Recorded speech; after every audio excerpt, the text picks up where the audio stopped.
Okay, I talked a little while ago, but I don't know. I just keep feeling like there's something I'm supposed to say, and it's weird because I have this feeling like that I'm talking to someone in the future, and but it's like I can feel the energy, even though it's the future. It's weird. Um, but that's what I kind of think about everything now. Oh, Stella's sleeping. That's her snoring. That's what I kind of think about everything now. Is it's kind of like it's magical. It's different than it used to be. When I very first started becoming aware and noticing how different things looked, the sky, the clouds. You just start noticing the colors. Everything just starts looking different. Like it's almost like it twinkles a little bit. And that was what I noticed. And then also the I think it's super important to you got to kind of acknowledge or realize that someone's lying to you. Like it has to trigger in you. Something has to be like that. Like when you've been talking to someone and they're lying to you, and you just keep having that feeling like they're lying to you. Doesn't matter what they say, they're lying. It is like that. And there's a hole somewhere, and you start realizing like somebody is lying. What? This doesn't add up. This isn't making sense. So for me, then it was, and I think a lot of other people, then you start looking into something and you start trying to figure it out for yourself. Like, okay, so what is it then? There's got to be, where's the truth in what's being said? And when you look into everything, kind of all leads back to the same place. That's where it starts getting like so creepy. And then as you start, your awareness starts, you start realizing the programming that you're being manipulated and programmed all the time. That just becomes where you're very aware of that. And then you start realizing like you're talking to people who are in a different reality and they don't want to hear what you have to say. Like it shorts them out. And that's one of the reasons you have to find that little spark in yourself and look into things, because other people telling you your reality to come out of this this brainwashed kind of phase or something that you can't force somebody out with your own whatever it is that sparks in you, and your information will mean nothing to them. They have to see it for themselves, especially these people. I saw it for myself, and all the people I talked to saw it for themselves. So I think it has to work that way. I mean, there's a lot of people who say like, oh, so-and-so red pilled me. And that is kind of like, they made you think of something. And it sparks something. It is like the red pill, the blue pill. So all of a sudden you just see things clearer. But it's not like you see everything clear and then that's the end of it. No. Oh my gosh, just more and more and more stuff just starts becoming so clear. And then things start just going together. You start realizing what's happening. For me, I already had a spiritual background, so I could understand it on a different level than a lot of people around me, even religious people. Like, so many people don't realize that this is, even when they're like, oh, is Jesus coming and all this stuff, that's still surrendering your own power. You're surrendering something. It's like you've got to see Jesus as your equal, as your brother, as, and you can have a brother or sister, a family, a friend, whoever, who shares information. The stuff that he was sharing, I don't believe that he ever planned on being worshipped and put on a pedestal and stuff like that. I think he was genuinely trying to tell people how to get closer to God, spiritual, how to feel more fulfilled, because that is what gives you that fulfilled feeling, is when you are right by God, when you feel spiritually connected, you just feel better in your life. It's just, a phenomenon. But, there's a lot of things that people are just starting to understand, like manifestation. And I've talked about before, for me, when I'm manifesting something, rather than seeing what's there,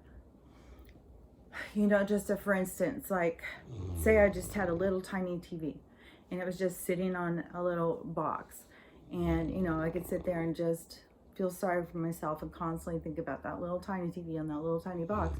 Or I could just keep looking over there and thinking about what I want, picturing what I want, whatever it was. If I wanted a giant entertainment center with a TV and a stereo, whatever it was, just keep looking and seeing what you want. Every detail. Whenever you look at that place, see what you want. Don't get stuck on what's there. And it comes. It just comes. And I don't know how to explain it, but it's magic. And that is a skill, I think, that a lot of people will be working on. And another one is when someone's calling, for instance, or on your phone, you can get notified of everything. So-and-so's texting, and you have an email, all this stuff is constantly coming in. Well, when your phone makes noises or whatever, I'm not saying like if you have a chime for each thing that notifies it different. I'm saying if it's just like, the phone ringing, don't run and look and see who it is. Think of who it is. Picture, like, tune into the energy. I do it all the time, and you'll start seeing you're right all the time. And you may start out more fumbly. You may not be able to read it as well, like when it comes in, because I'll do these practices with my kids and stuff. It's like, what do you think I'm thinking about, or who am I thinking about, or color, or whatever. Like, you can practice with that kind of stuff. But it is a fun one when you get a phone thing. You can just start like, who's calling, and then you think of it, and then you look, and you're right. And that is happens all the time.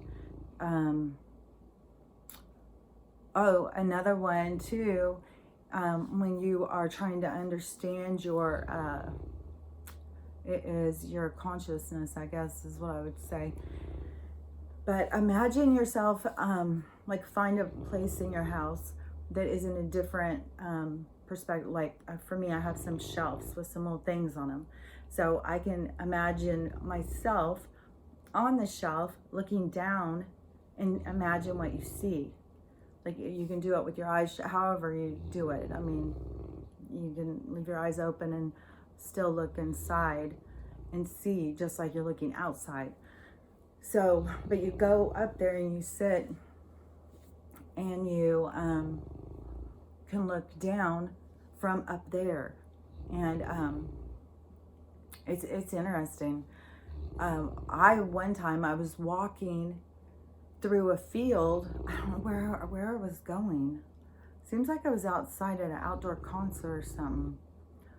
Because I was walking in a field, and I was kind of alone for a minute, like there was people around. But all of a sudden I saw myself from a different perspective. I wasn't looking out of my eyes. I was watching myself walk. It was really weird. It kind of like freaked me out for a second. I was like, oh, whoa, that was weird. Because you don't really know what you look like when you're out walking around, You don't, like when I came out of my body before and I looked back and I saw myself laying there. It's weird. And this time it was really weird because I was walking and I saw myself, and it was like I could see myself without it being myself judging myself, because we get hung up judging ourselves and tearing ourselves apart and picking ourselves apart much more than other people. But there is people who are that type of personality who in their head, I think they just hear so much negativity that they have to put it out there. They don't know how to tune it out. They don't know how to turn it off. So anyways, it was just weird because for that however long it was, I saw myself as if I wasn't myself, and it was weird. I don't know, I looked a lot more taller and thinner or something than I think. Like when you look in a mirror, it's always a weird thing anyways. Like I have one mirror in my house. I feel like it's the magic mirror, because you can go in and you can look, and it's got to be the lighting and stuff. I don't know how it works, but you can look really good in this mirror where you're just like, oh my gosh, I look really good. Then you can go to other mirrors and they're like funhouse mirrors. You can look bigger, long, all this stuff. And on phones, it always does something weird to your face. I don't know, it's weird. Like when you're on FaceTime or something and you're talking, it's like, oh my gosh, it looks like half my face is my nose. It's weird how cameras and stuff works. So you get a distorted image of what you look like. But then when you see yourself from outside of yourself, it's weird. And I've had that shift in consciousness a few times. Like I went when Stella was playing that one time with Mickey, and Mickey was really small. Mickey's at my mom's now, but Stella and him just do not get along. And and he's like a little old man or something. He's just cute as hell. He's this little terrier, and he's got like poodle hair. It's curly and it's kind of oily. He's just cute as can be, but like a terrier face. But he always Stella would do something, and so she could just be there, this giant dog just barking her head off at him, and he would just be sitting there staring at me like, oh my God, really? How long am I going to put up with this? Are you going to stop this? And just a look, you could just feel what he was saying when he would be looking at you. And he would just never take his eyes off of you. He would just make dead eye contact with you. And she would just be going crazy, and he would just be calm as hell, just looking at you. But anyways, they didn't get along. And one of the times she was doing that, I think he had come in, and so she runs over and she's doing that, and she's just like right on him, and he's walking, turning and barking at her and stuff. And it was weird because all of a sudden, for a split second, I would say, I don't know how long it was. It's like there's no time. It's just you have it for that instant. And it's significant. When it happens to you, you understand what I mean. But all of a sudden, I saw it from Stella's perspective. It was like I was suddenly in her for a second, and I could see it all from her perspective. And I was like, oh my gosh, she has no idea that she's this big. She has no clue. And it was just really weird. I've had a lot of those, but I think it is something about tuning into the stuff. Just like the channeling or whatever. It's the tuning into energy, and the more you become skilled at it, the more you can pick and choose what energy. I think starting out in the beginning is just realizing that there is information coming into you. You're not creating the information that's coming in. You may store or process or whatever, you are doing for your body, whatever the brain's functions. But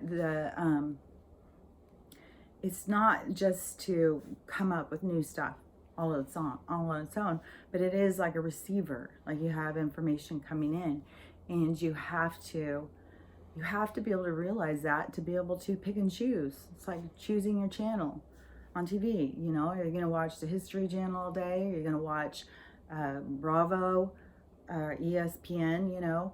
And it's the same kind of thing when you're tuning into energy. You know, there's significant differences in where you're tuning in, and you have to pick and choose, and you have to resonate with it.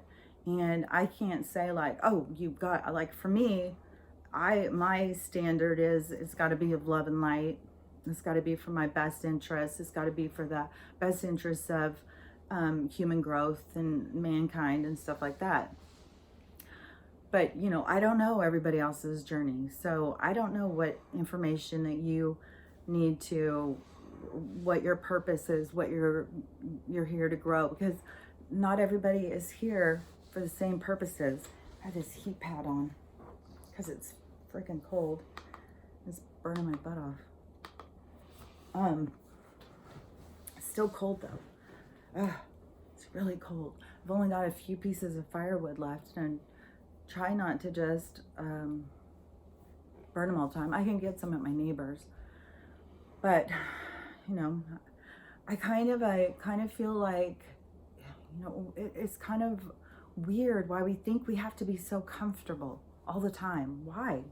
You know, that people have been uncomfortable, and it's almost like we have come into like, I don't want to be uncomfortable. I can't be hungry. I can't be cold. I can't be that. You know what I mean? It's like, it sounds kind of rude, but it's kind of like everybody's just become like a bunch of pussies or something. Like, could you really go out and survive in the wilderness by yourself? Could you really, you know, could you even make it overnight? Like, I don't know. But so anyways, I don't feel like I have to be, you know, I don't have to have my fireplace going, you know, 100% of the time. So my house is like a little oven. It's like, you know, especially right now. I mean, there's people freezing. So may as well have it a little chill to keep in mind, you know, keep sending those people energy, positive energy, because yeah, there's a lot of people. I mean, freeze to death, that still just blows my mind. That's like, can you imagine you're in Texas and your reason you die is you froze to death? That's just weird. My mom did talk to my brother though, and he has power, but everybody in his whole family, I guess, is staying at his house. But he just bought a really super nice house, so he's got a big old giant house.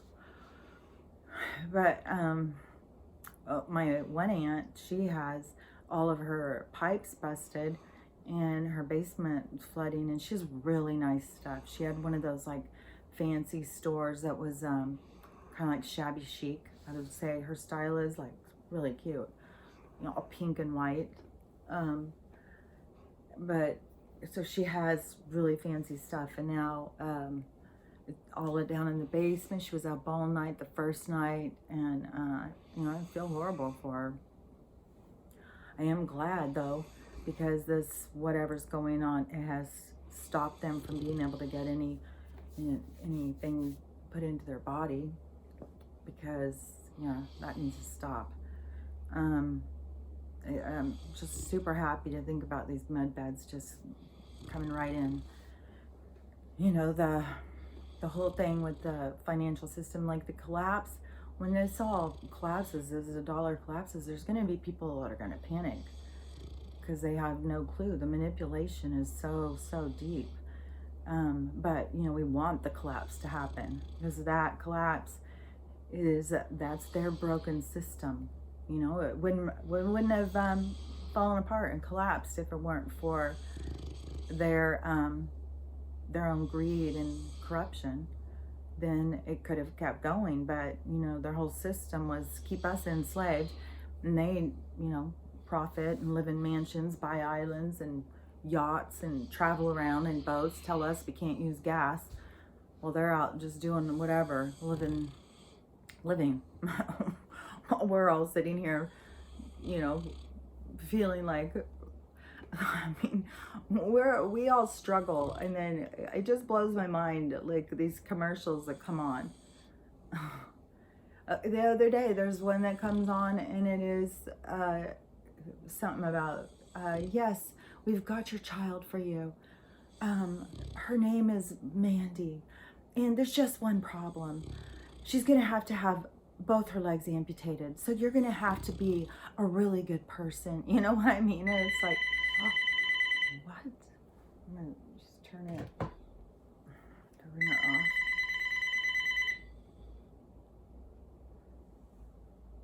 Wireless color. Ugh, I can't see good, so my eyes are so horrible. And they've got these giant things that go before them. It's really horrible. And when I was at that one lady's house, that shaman lady who does that class on the chakras, she did Reiki. She did it kind of generalized all over your whole body, but she was like working right by my eyes for a long time. And she said something. I think she said, I'm going to work on your eyes. And I said, oh, good. I have a lot of eye problems. And then she went and she did the whole thing, and she said, you need to stop wearing your glasses all the time.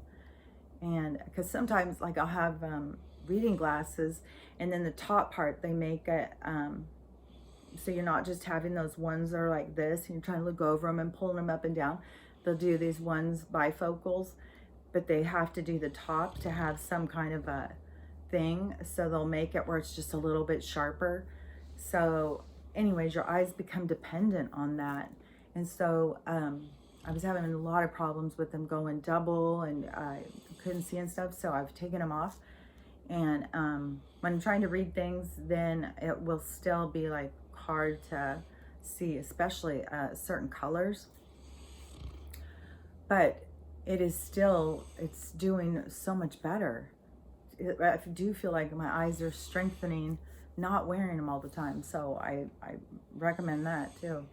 And then also this, this one place that it got burnt off, is there was a place here and here and here. And then this one right here, then when I had said that the doctor wanted me to go see the dermatologist because it was too close to my eye.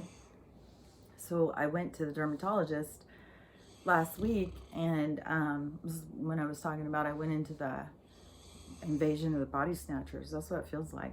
These pod people, I swear, you just feel like they're gonna be like, whoa, that's what they did in that movie.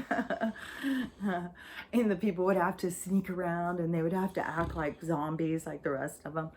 But anyway, so I went, and she said, yeah, that was a pre-cancer thing, and it had to be burned off. So she burned it off right by my eye, and it got a big bruise again. So it has this big bruise and scab again. And my whole thing that gets really paranoid about the face cancer stuff is when I was a nurse right in the beginning, when you very first start working in the hospital. See, my first year, I was a nurse, some kind of student nurse thing. So you're kind of just an assistant to the nurse. You do get paid and stuff. So it's not quite like an internship or something. It's like a regular job, but your position, you're not quite a nurse, but you're not an aide. You're this assistant nurse thing. Anyways, my first one was at this hospital in Spokane that was on the cancer floor. And it was, they all have cancer floors, but this one was the one where all of the doctors who do cancer, this is where they send them, is to this hospital. It's a little bit smaller hospital there, but it has, on the cancer floor, the nurses, it was hardcore. It was hardcore. Anyways, I saw so many traumatic things there. So many traumatic things. But one of them that really got me was there was this little old woman. She was cute as could be. She was a little tiny old woman with gray hair. And she had this weird thing on her face. And so, I was just kind of curious, like, why does she have this big, like, blanket thing over her nose, like right there. And then the nurse sent me in later in the evening into her room to give her some medicine. And when I went in, she had that off. It was just a hole. There's no, I mean, I saw directly into her skull. It was just a hole, no nose, no cartilage, nothing. And I was just like, what the? And she said that she had skin cancer, and I don't know, went untreated or something, and it did something like was growing a weird way or something. She had to have her whole nose removed. And I've heard a lot of people having to get big chunks cut out and stuff of their nose. So anyways, after seeing that, I stay a lot more on top of it. Like, you know, do you see anything grow in here? I think I get checked pretty often. I told her, you know, I'm kind of paranoid because of the traumatic thing of seeing somebody with no nose. Like, you don't need a nose to stay alive. I'll tell you that right now. She was old. She was fine. And there was nothing at all. It is the weirdest looking thing. It's like black. You see the bones and stuff. It's weird looking. And I've seen where cancer has just ate a woman's breast off, like completely eats it off. There's like, oh my gosh, there's traumatic things on that floor. And then when I went to the bigger hospital, I worked on their cancer floor. It wasn't near like that was, but it had a lot of terminal ones. I have AIDS patients, just lots of sad stuff.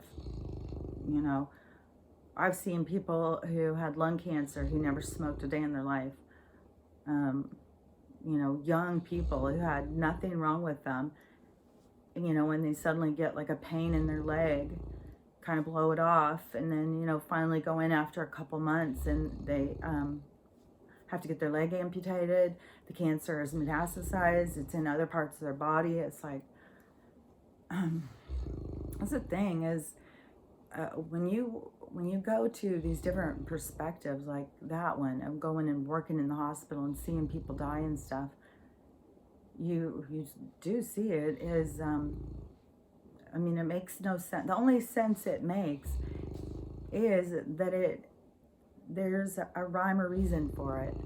That it isn't just haphazard. It's not just a God who is punishing you like you did something wrong, so he's going to kill your kid. You know, that's like the kind of stuff that, you know, back in the day they used to throw people in volcanoes for. But that's not, it's about the experience, you know. A child can come in and, well, they're not really children. They're just, you know, being born into that body. But they can, that person who comes in to play the child, and then they leave early, you know, die at a very young age. It was all for what it was that you were going to learn from that. And that's an agreement you have. You know, you didn't make it when they were a little baby. You made it before you were born, before they were born. The souls know who their parents are. They know what the experience is before they go into it. And it's just kind of funny because your own kids can hold stuff against you. You can hold stuff against your own parents. Like for me, when I was younger, I was constantly, not when I was really young. When I was really young, I think that probably, my house was very chaotic to grow up in, very chaotic. My mom was 16 when she had me. My dad was 20. He was an alcoholic, very driven. You know, he was going to succeed no matter what it took. And my mom, you know, she was just kind of beat down. She just always seemed kind of like a ghost in the house, you know. Like you just see her, you know, her in the laundry room folding clothes, and then you may see her, you know, another day down cooking or something. It was weird. And, you know, when you did see her, it was always this huge emotional trauma that was happening. I mean, it was a lot of abuse. My dad was, you know, alcoholic, who would stay out at the bars till the bars closed. And as a kid, I could not sleep. I would stay awake until I heard him come home. And I didn't realize then, you know, that I was staying awake till 2:30 or 3 in the morning, waiting for him to come home. I had to hear him come in. There was way too many times of being woke up at 2:30 or 3 in the morning with screaming. And so then you just get to the point of like, you know, I've got to stay awake. I got to stay awake. What's going to happen? What's going to happen? And, you know, was my dad going to find my mom asleep and then try and creep in my room or something? And so it was just always on guard. It was a very stressful time. And when I got to be older and things weren't where I thought, you know, things were supposed to be going different. They should have been easier. Why are things so hard? Why do I keep picking these people that don't have my best interest? And why do these people pretend they do? Why do they act like that they care about you, but then everything falls apart? You know, it was very confusing. And there was definitely a lot of time when I was like, you know, if I would have had better parents, I wouldn't be having these problems. If my dad wouldn't have been alcoholic, I wouldn't have these problems. If my mom would have been tougher, if my mom would have been more loving, you know. And it is, but then it just, there's something that clicks all of a sudden. It was like, you grow past those things.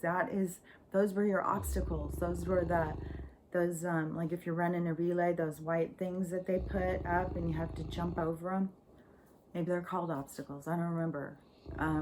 But anyways, when you're going, those are the things that are going to help you become better, more coordinated. You know, it's going to help you grow as in that case, as an athlete, but in life as a responsible person, resilient and stuff. And you know, that's one of the things too with the words, and I've talked about this before, how they're switching the words. They're taking words and making them mean different things. And you know, and I was noticing there's so many words, like when you do a tweet or something and you're rereading it, it's like, oh my gosh, you know how many different ways you could take this? It's weird. And you know, I know that there would be people who would read it and they would only get that one way. They wouldn't be able to see anything else. There could be other people that would read it and they'll get it that one way, but then they'll think, I wonder if she means this. You know, you could mean like that. And then, you know, I've sent things and then people completely misunderstood. I've had people start getting really mad at me. I had somebody block me before because they didn't understand something I said, because it was not meant the way that they took it. But that's the crazy thing with words. And words, you know, all have vibrations and stuff, and that's another thing. But, you know, that's a whole long thing to go into, about the vibrations and about, you know, just doing the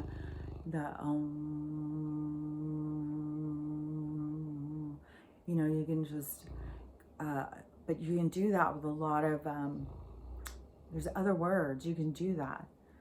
Like, you could do it with love, you know. And you just carry that vibration. You hum it out. Like I've said before, like even when you're grunting and groaning and whatever around the house, like put like a sound behind it. And then it kind of is a release or something. And that's the same thing like with the words and the vibrations, and you can carry them out. And they're being manipulated because language is something that they can manipulate. And that's why the psychic thing, that's why a lot of people, we're going to be working a lot more on telepathy. And like, I'm working on it all the time. I'm always working on it. And I mean, there's so many different ways you can work on it.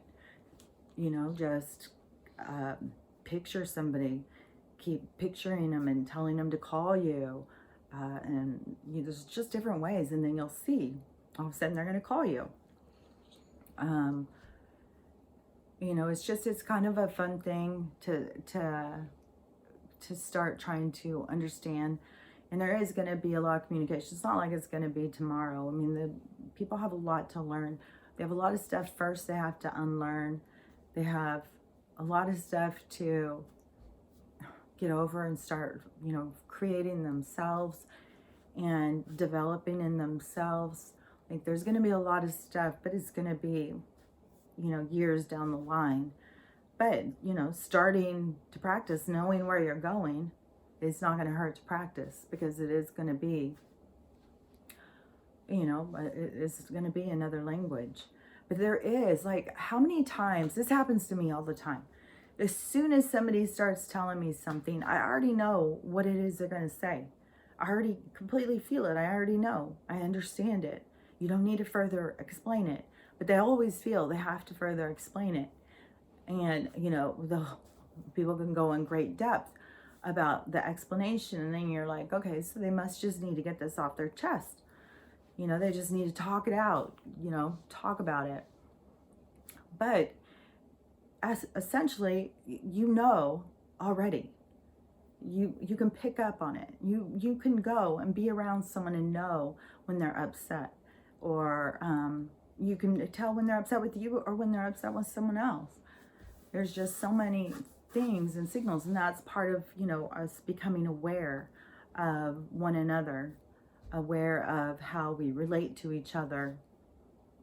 And, there's so much that's going to have to do with awareness and being conscious and being present and being understanding and stuff, just like when I was saying about the, the different frequencies. And there's a lot of people who are, they call them light workers and star seeds. And there's just a lot of different labels of a lot of different groups that have come from, all over the place. Because if you think about, like, our universe, our whole thing, if you think about it being a giant person, it all is working together. Everything has to work together to make it work, right? So, you can't have this, whatever makes this arm work, you can't have it have a lot of problems. Otherwise, this isn't going to work, even if the rest of it is. So all things want to keep this working. So they all work together. So it's not like that they're going, oh my God, I'm way up here and I'm so superior. Now I got to go down and help these people because they can't figure out how to make their arm work. That's not how it works. It's just like when in your body and you get an infection, the white blood cells run there to help. They don't go like, oh my God, are you kidding me again? Is this girl ever going to stop getting sick? They go automatically. And that's the same thing. It's like, when you get to certain levels, you don't think about that.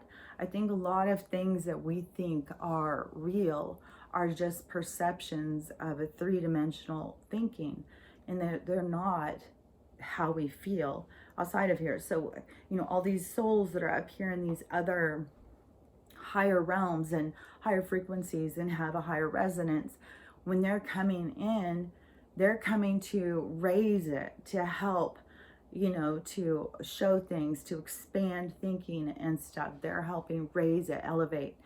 And so they're sharing their knowledge and stuff. And so it's not like, that they are doing it. It's part of, the more you expand yourself, the more you want to help, the more you want to be part of it, participate, because that's what makes the whole thing work. So anyways, I think people are going to get a lot more into that understanding, when something isn't working, it's not working for all of us. We have to all make it all work to create a healthy system. And the system is far more vast than what a lot of people think. There's going to be a lot of stuff for people to wrap their heads around. Just the fact that they consider reptilians devils and stuff like that. you know, and you could look at it on that level, you know, that they're serpenty or whatever, but that is still kind of all of those kinds of labels, and it's like how your head has to wrap around something. So you have to kind of understand it on that level. You have to label it. You have to be able to see it and understand it. But I just I see it all as energy, and you know, like there's definitely beings out there, extraterrestrial beings that, you know, they are fighters, that they're fighting for power, and there's energy out there that feeds that, and so, you know, that's all out there, and we're moving out of that whole system right now. That's why we're all so aware of the evilness that's going on around us. It's weird how not everybody is, but anyways, that's how it is becoming. And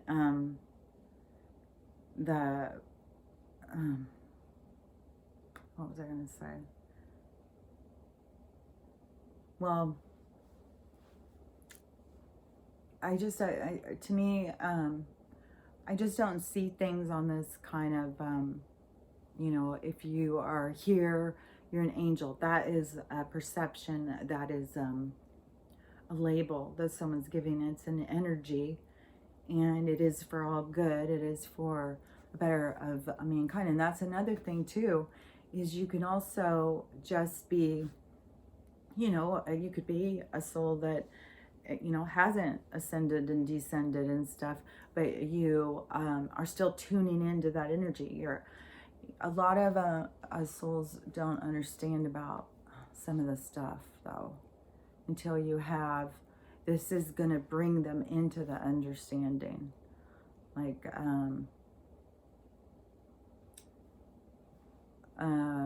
I can see, like, I don't know if that makes sense, but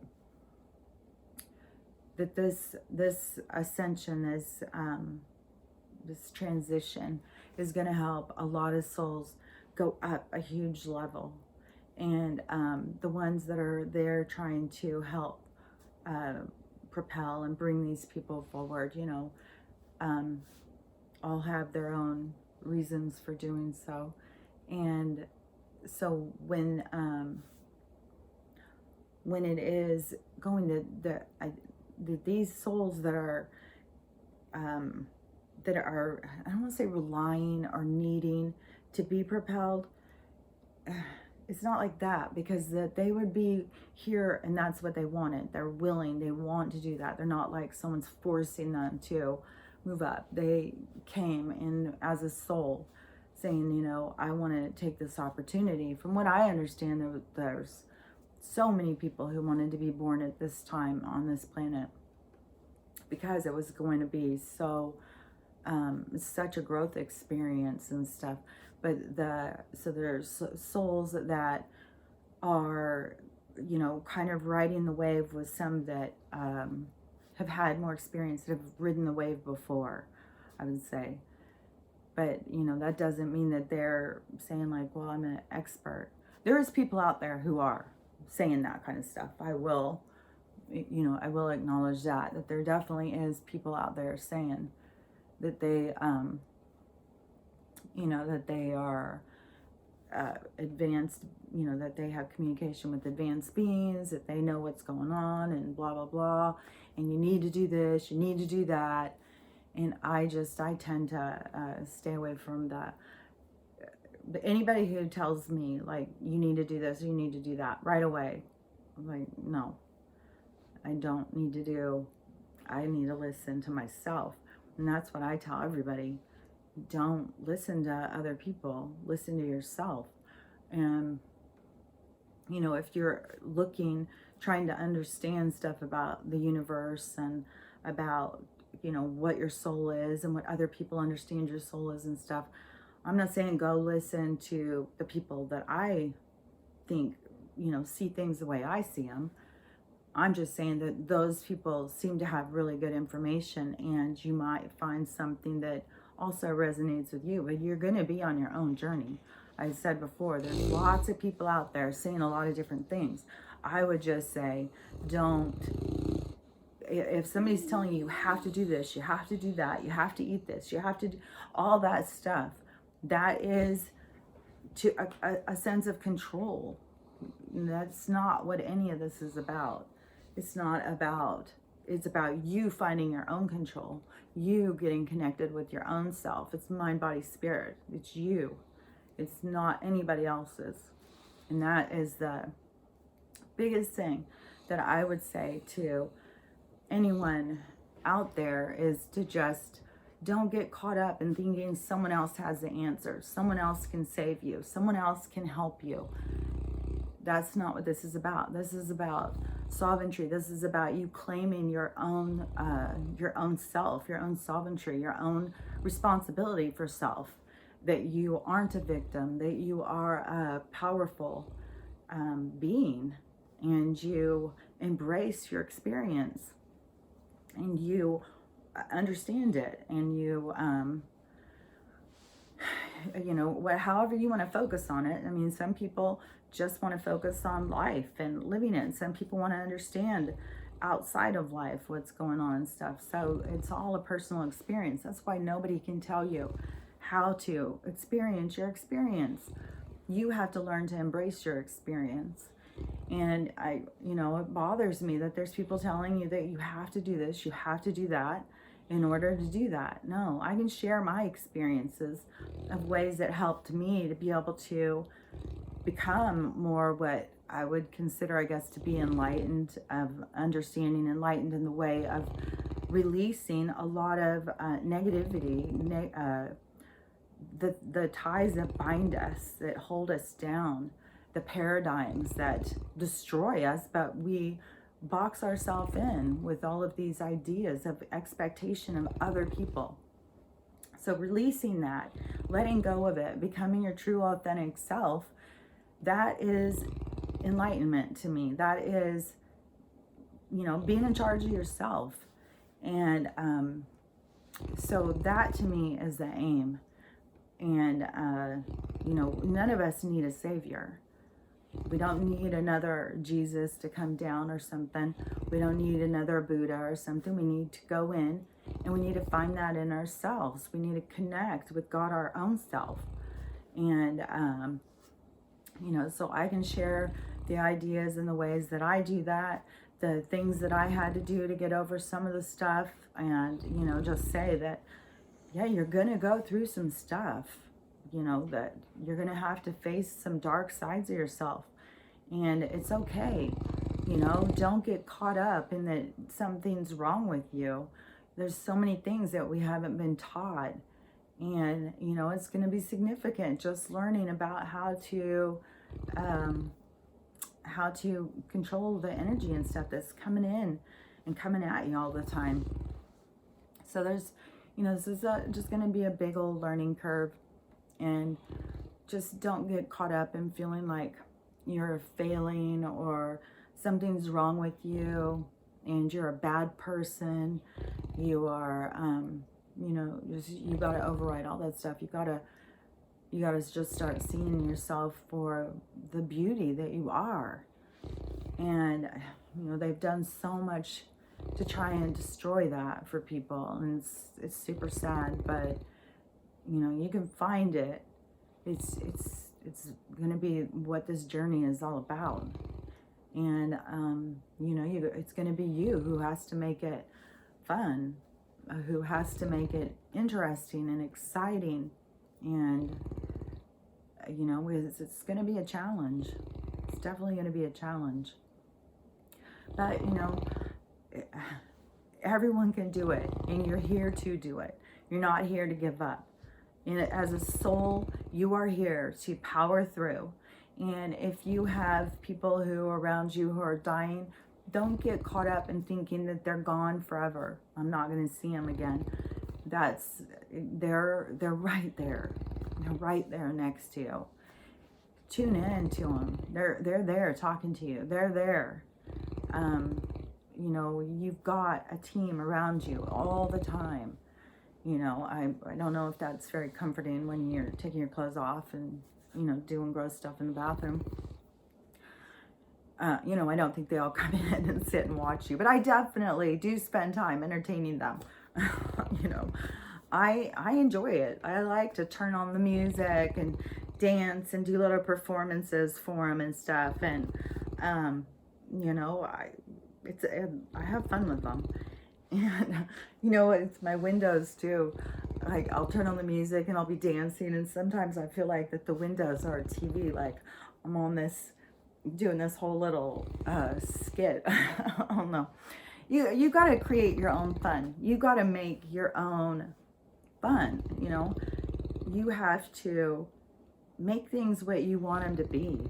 You know, you're the creator of your own existence. And, you know, it can be as tedious and hard as you want, or it can be as fun and exciting, and it all depends on how you look at it. You know, pain is as painful as you give it. You give it that energy. It's as much as you focus on it, as much as you focus on the things you don't want, the painful times, all that stuff, you're giving that energy. You're causing it to hurt more. You're feeding it. You know, that's why all of the stuff that you're going to process it, feel the pain, cry about it, cry about the painful moments that you've had, cry about feeling that you have to be somebody to please other people and stuff. You know, feel it and cry about it and process it. And when you do, you'll feel free. You'll just feel like, you know, just remember when I very first started doing this, and I said that it was like it was calling me to do it, to free myself, because there was so many things holding me back. Like, you know, I couldn't say my own truth. I couldn't speak out, and it would be frustrating because I would see other people doing it.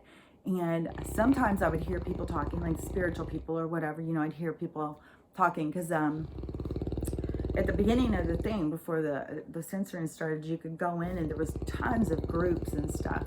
You would hear people saying stuff, and I always think, well, you know, I know that, or I understand that. They don't understand this, you know, and I'd want to be like, and there would be so many people who would be questioning things that I already knew, and it took a lot to put myself out there, you know, and start speaking it and stuff. But once I did, then it was all of a sudden like I felt free. Like I wasn't bound by that fear, by that, like I'm gonna disappoint somebody, I'm going to embarrass myself, or any of that stuff. Like you break free of that, those ties that are holding you back. And then once you break free of them, they don't matter. They can't hold you. So anyways, now that I've got 2 times today of just some rambling, I could just, some days I feel like I could just talk all day if I had somebody to, I would never shut up. That's what my mom said. I started talking when I was 6 months old, and I just never shut up. I was just constantly talking. So, okay, well, I don't think I'm going to say anything else today. I've got way too many things just going through. I can't even barely keep the things straight. I feel like I'm talking about like 16 things at once. Or like I'm talking about it, and then it starts being more information coming in, and I can't process it as fast as I can talk about it. That was one thing, like why trying to write it as a book. Oh my gosh, that was hard. I'll be writing something and I'm forgetting it. I can't do it fast enough. That's why the talking is so much easier for me.